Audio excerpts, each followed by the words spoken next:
घरातील वाद असे टाळा. पॉइंट नंबर 1, संवादातील पारदर्शकता आणि मनाची स्पष्टता राखा. घरातील वाद टाळण्यासाठी सर्वात महत्त्वाचे म्हणजे मनातील गोष्टी स्पष्टपणे बोलणे.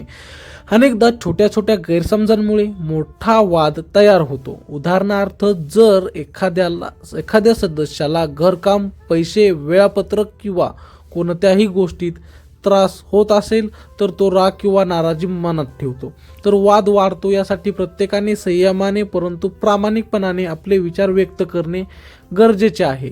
घरातील प्रत्येक सदस्याने विचार करावा की त्याच्या बोलण्यात दुसऱ्यावर ताण निर्माण होत नाही का. संवाद करताना फक्त दोष सांगण्याऐवजी उपाय सुचवणे आणि समजूतदारपणा दाखवणे आवश्यक आहे.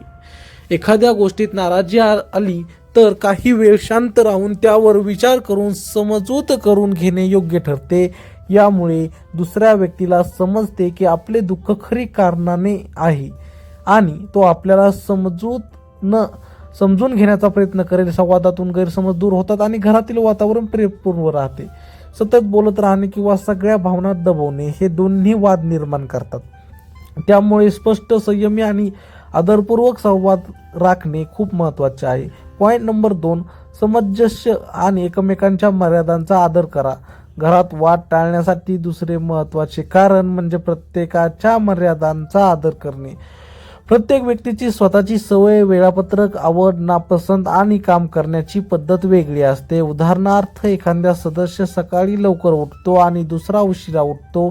एखादा घरकामात गतिशील असतो तर दुसरा शांतपणे करतो. तर जर एकमेकांचा आदर नसेल तर सतत चीड निर्माण होते. सामंजस्य राखण्यासाठी घरातील प्रत्येक सदस्याने लहान बदल स्वीकारायला हवा. दुसऱ्यांच्या गरजा समजून घेणे, सहकार्य करणे आणि एकमेकांसाठी थोडा वेळ बाजूला ठेवणे आवश्यक आहे. उदाहरणार्थ, भांडण होणार असल्यास एका छोट्या समाधानाने वाद टाळला जाऊ शकतो. जसे की कोणीतरी रात्रीच्या जेवणाची तयारी करतो आणि दुसरा व्यक्ती त्याचा आभार मानतो. घरातील सदस्यांनी एकमेकांच्या मर्यादांचा आदर केला तर लहान लहान गैरसमज टाळता येतात आणि प्रेम व सौहार्द वाढते. सामंजस्याने घरात शांतता टिकते आणि वाद निर्माण होत नाहीत. पॉईंट नंबर 3,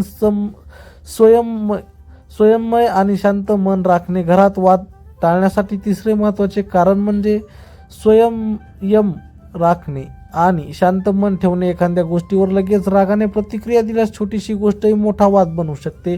उदाहरणार्थ, एखाद्या सदस्याने चुकीने कपडे घालून टाकले किंवा घरकाम उशिराने केले तर लगेच राग दाखवणे किंवा ओरडणे वाद वाढवते. त्याऐवजी काही क्षण शांत राहणे, विचार करून समजूत घेणे आणि नंतर आदरपूर्वक संवाद साधणे खूप फायदेशीर ठरते. घरातील प्रत्येक सदस्याने स्वतःच्या भावना नियंत्रित करून प्रतिक्रिया द्यायला शिकले पाहिजे. यामुळे वाद टाळला जातो, प्रेम टिकते आणि घरात सौहार्दपूर्ण वातावरण राहते. शांत मन राखल्यास दुसरे सदस्यही आपल्या विचारांना महत्त्व देतात आणि घरातील नातेसंबंध मजबूत होतात. पॉईंट नंबर 4, वेळापत्रक आणि जबाबदाऱ्यांचे वितरण ठरवा. घरात वाद टाळण्यासाठी प्रत्येक सदस्याची जबाबदारी आणि कामाचे वेळापत्रक स्पष्ट करणे फार महत्त्वाचे आहे. उदाहरणार्थ, जेव्हा घरकाम, भांडी, स्वच्छता, खरेदी यांचे काम योग्यरित्या वाटप केले जाते तेव्हा कोणालाही ताण किंवा नाराजी वाटत नाही. जर एखाद्या व्यक्तीवर सगळे काम येत असेल तर त्याला राग येणे नैसर्गिक आहे.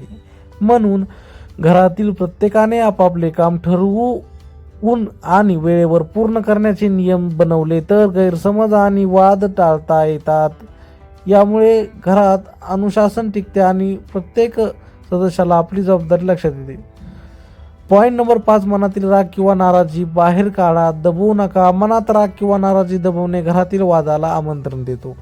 उदाहरणार्थ, एखाद्या सदस्याने आपल्याशी अपमानकारक वागणूक घेतली किंवा चुकीचे बोलले तर त्याला मनात ठेवणे आणि तातडीने बोलणे टाळणे वाद निर्माण करते. त्याऐवजी संयमितपणे, शांतपणे आपले मत व्यक्त करणे. उदाहरणार्थ, मला असं झालं की मला अस्वस्थता झाली असे बोलणे अधिक उपयुक्त आहे. आपली नाराजी व्यक्त करताना आदर दाखवणे आणि दोष न शोधता परिस्थितीवर लक्ष केंद्रित करणे खूप महत्त्वाचे आहे.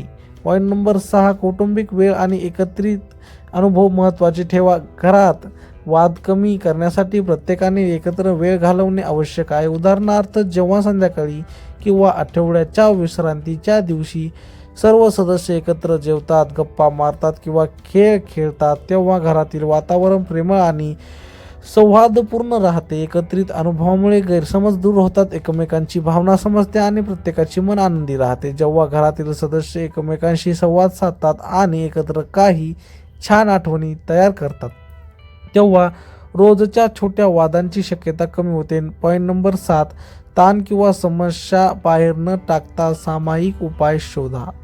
घरात वाद टाळण्यासाठी समस्या सामायिकरित्या सोडवणे गरजेचे आहे.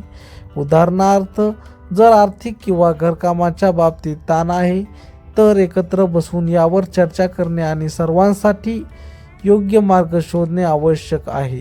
जर प्रत्येकजण स्वतःच्या विचारावरच टिकून राहिला तर वाद वाढतो. सामायिक उपाय शोधल्यास सर्वांचे हित साधले जाते आणि घरातील शांती टिकते. नंबर 8, एकमेकांच्या गरजा समजून घ्या. घरातील प्रत्येक सदस्याची गरज वेगळी असते. उदाहरणार्थ, एखाद्याला शांतता हवी, दुसऱ्याला मदत हवी किंवा वेळापत्रक बदलण्याची आवश्यकता असते. जर एकमेकांच्या गरजावर लक्ष दिले नाही तर वाद निर्माण होतात. उदाहरणार्थ, एखाद्या सदस्याला अभ्यासाची वेळ हवी तर दुसऱ्यांनी घरातील आवाज कमी करणे आवश्यक आहे. एकमेकांच्या गरजा समजवून घेऊन योग्य तो बदल केल्यास घरात सौहार्द टिकतो. पॉईंट नंबर 9, छोटे अपवाद समजून घेणे शिकावे.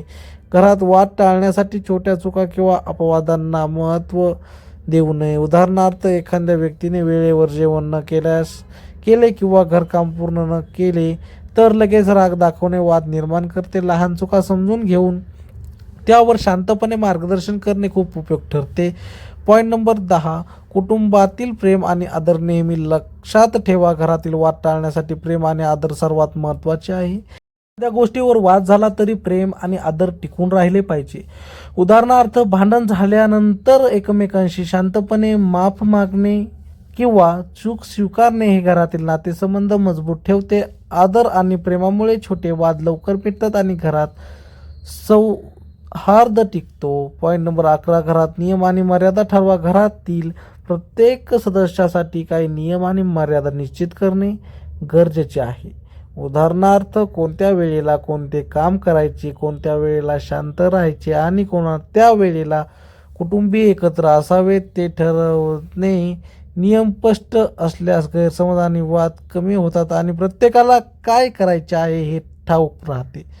पॉईंट नंबर 12, छोट्या गोष्टीवर ताण देऊ नका. घरात वाद टाळण्यासाठी रोजच्या छोट्या छोट्या गोष्टीवर राग न ठेवणे शिकावे. उदाहरणार्थ, एखाद्या सदस्याने कपाट उघडे ठेवले, कपडे उशिरा धुतले किंवा जेवण उशिरा तयार केले यावर त्वरित राग दाखवणे टाळावे. छोट्या गोष्ट विसरली तरी संयम दाखवणे, हसू किंवा शांतपणे समजावणे अधिक योग्य ठरते. मित्रांनो, व्हिडिओ आवडल्यास चॅनलला सबस्क्राईब नक्की करा, लाईक पण नक्की करा. धन्यवाद.